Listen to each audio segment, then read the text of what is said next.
Taking a few minutes out of your busy schedule. My name's Gary, and I just need a few minutes of your time. And I just wanted to ask you if you're familiar with Texas Senate Bill number 1160. Well, Gary, it's nice to meet you. I have no problem taking a few minutes of time to talk with you. And I am somewhat familiar with that bill having to do with workplace violence, but you can go ahead and educate me. Certainly. Well, this is a state-mandated bill that's going to require facilities to develop and implement a workplace violence prevention plan for the safety of their staff. Well, there's workplace violence all over corporate America. How come the state has to actually be involved and control those at the hospitals? Well, I can tell you, having been an ER nurse for 19 years, workplace violence is prevalent in the emergency departments. In fact, a recent survey indicated that 97% of ER nurses surveyed had experienced an episode of workplace violence in the last 12 months. There's another study that indicates that healthcare workers are more prone to workplace violence than police officers or prison guards.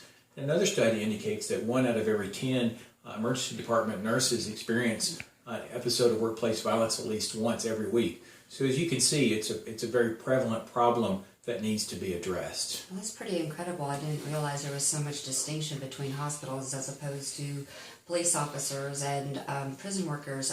Can you tell me some more details? I can. So, as I said, this is a state-mandated bill, so the state's going to come up with some regulations and some guidelines.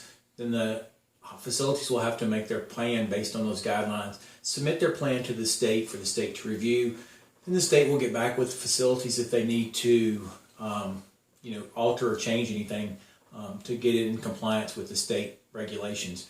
This plan will provide education to the staff as far as de-escalation. If they can see that someone's starting to escalate, how they can protect themselves. It's going to address the security of the facility. It's going to address reporting to the state any incidents of workplace violence. It's also going to provide such things as critical stress incident debriefings to help staff members if they've been a victim of workplace violence. So I think it's something that's going to be very, very important for facilities. I think it's something that's long overdue.